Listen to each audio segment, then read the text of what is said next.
নমস্কাৰ মই বিংকু মোৰ চেনেল আপোনালোক সকলোকে স্বাগতম জনাব আশা কৰোঁ মোৰ সকল ফ্ৰেণ্ড ভালে আছে ময়ো ভালে আছোঁ আজি ভাবিছোঁ কঁঠালৰ তৰকাৰী বনাওঁ আম টেঙা বনাওঁ সেই দুটা ৰেচিপি মই আপোনালোকৰ লগত শ্বেয়াৰ কৰোঁ আৰু আপোনালোকে যদি মোৰ ভিডিঅ' বা ৰেচিপিবোৰ যদি চাই ভাল পায় চেনেলটো ছাবস্ক্ৰাইব কৰি থ'ব আৰু কাষতে থকা বেল আইকনটো প্ৰেছ কৰি দিব মই কিন্তু আমৰ চৰবত বহুত কেইটা মানে সৰুৰকৈ চৰ্টত দি আছোঁ আপোনালোকে যদি চোৱা নাই তাতেও চাই ল'ব পাৰে 1 মিনিটৰ ভিডিঅ' আৰু এতিয়া মানে গৰমত চৰবত টেঙা এইবোৰ কিন্তু খাই সকলোৰে ভাল লাগে আৰু আজি মই কেনেকুৱাকৈ বনাওঁ কঁঠালৰ তৰকাৰী মই সেইটোৱে মই আপোনালোকৰ লগত এতিয়া শ্বেয়াৰ কৰিম বনাওক আৰম্ভ কৰোঁ আজি কঁঠাল আৰু আমৰ চব্জি দুটা চব্জিয়ে মই বনাম দুটাই আপোনালোকৰ লগত শ্বেয়াৰ কৰিম ইয়াত এনেকুৱাকৈ এখন মই পেপাৰ পাৰি লৈছোঁ লৈ ইয়াত লৈছে কঁঠাল এটুকুৰা এখন কটাৰীৰে কাটিম অলপ কিন্তু মই মিঠাতেল ঘঁহি লৈছোঁ আজি মই এই আধাহে বনাম কাৰণ কঁঠালৰ টুকুৰাটো অলপ ডাঙৰ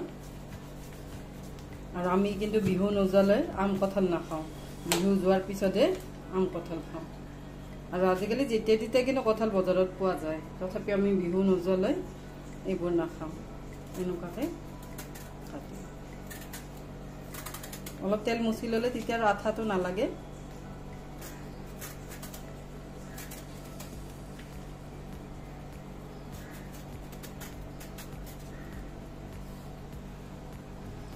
এনেকুৱাকৈ বাকলিখিনি এৰুৱাই ল'লোঁ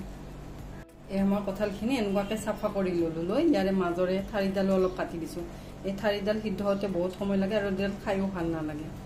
এনেকুৱাকৈ কাটি লৈছোঁ লৈ এনেকুৱাকৈ মই টুকুৰা কৰিম টুকুৰাকেইটা মই অলপ ডাঙৰ ডাঙৰকৈ কৰিম এনেকুৱাকৈ কৰিম অলপ তেল মচি ল'লে আঠাটো অলপ কম হয় আৰু এনেকুৱাকৈ বনালে মানে এনেকুৱাকৈ কাটি বনালে মাংস তৰকাৰীতকৈও বেছি সোৱাদ হয় মই এইটো চাইজত কাটি লৈছোঁ এয়া মই গোটেইকেইটা কঁঠালৰ টুকুৰা এনেকুৱাকৈ কাটি লৈছোঁ একে চাইজতে কাটিলে আঞ্জাখন দেখাতো ভাল হয় খায়ো ভাল লাগে এয়া গোটেইখিনি কাটি ল'লোঁ এয়া কঁঠাল ইয়াত লৈছোঁ এটা চচপেন ইয়াত দিলোঁ পানী মই ইয়াতে বইল কৰি ল'ম অলপ কঁঠালখিনি কুকাৰত দি বইল কৰি ল'বও পাৰি মই কিন্তু 5 মিনিটত 2-3 মিনিটমান বইল কৰি লওঁ যাতে হাফ সিদ্ধ হয় ইয়াত দিছোঁ নিমখ ইয়াত দিছোঁ অলপমান হালধি পাউডাৰ ইয়াত দিলোঁ কঁঠালখিনি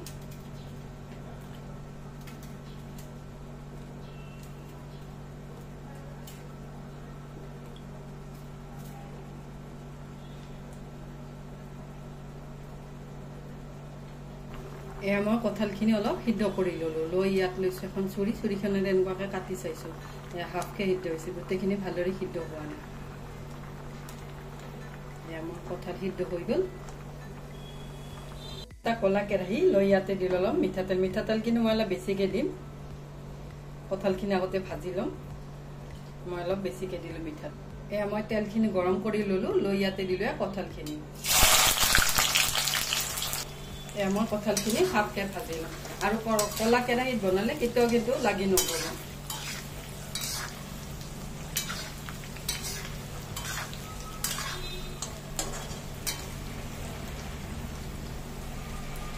এয়া মই গোটেইখিনি কঁঠালে ভাজি ল'লোঁ লৈ এতিয়া উলিয়াই লৈছোঁ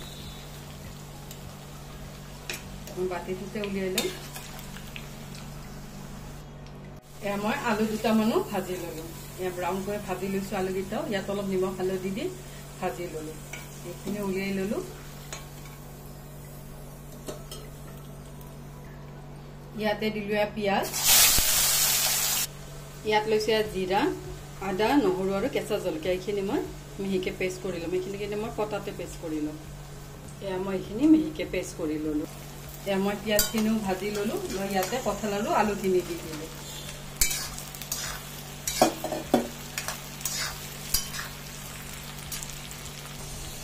ইয়াতে দিছোঁ নিমখ মই কঁঠাল সিদ্ধ কৰোঁতেও দিছিলোঁ নিমখ এবাৰ অলপ কমকৈ দিছোঁ ইয়াতে দিলোঁ হালধি পাউডাৰ দি গোটেইখিনি ভালদৰে লৰাই দিছোঁ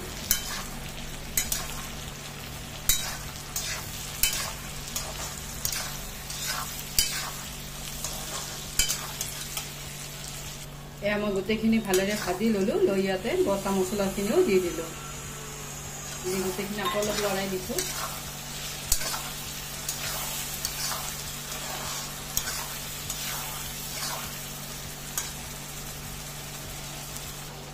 ইয়াতে দিছিলোঁ ৰঙা জলকীয়া পাউডাৰ দি গোটেইখিনি আকৌ অলপ লগাই দিছোঁ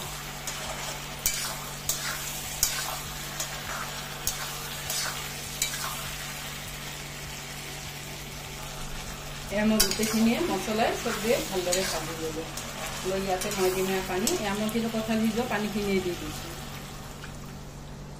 এইখিনি মই আৰু অলপ ভালদৰে বইল তুলি লওঁ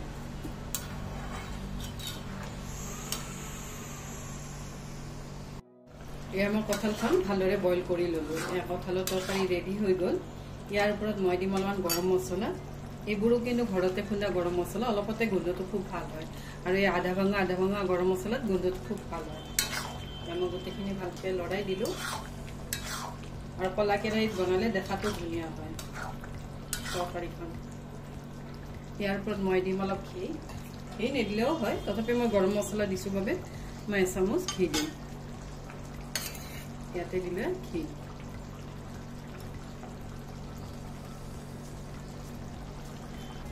এয়া মোৰ ৰেডি হৈ গ'ল কঁঠালৰ তৰকাৰী আৰু এনেকুৱাকৈ বনালে খুব টেষ্টি হয় অলপ খালি সময় লয় তথাপি মানে তৰকাৰীখন খাই ভাল লাগে আৰু কঁঠাল যেতিয়া আমি নাখাওঁ মানে কেতিয়াবাহে খাওঁ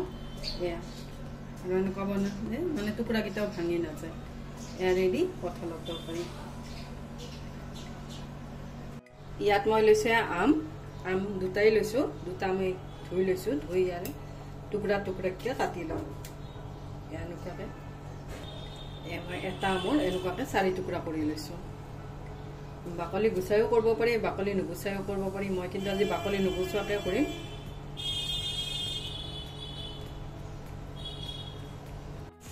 ইয়াত লৈছোঁ এটা কেৰাহী ইয়াত দিলোঁ অলপমান মিঠাতেল ইয়াত দিছোঁ এয়া কলা সৰিয়হ এচামুচ এয়া মোৰ সৰিয়হকেইটা ফুটাত ইয়াতে দিলোঁ আমখিনি গোটেইখিনি ভালদৰে লৰাই দিছোঁ ইয়াতে মই দিছোঁ নিমখ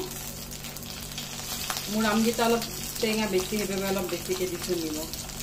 অলপ দিছোঁ হালধি পাউডাৰ নিদিলেও হয় তথাপিও দিলে অলপ কালাৰটো ভাল হয় গোটেইখিনি ভালদৰে লৰাই দিছোঁ এয়া মই আমখিনি ভাজি ইয়াতে দিলোঁ পানী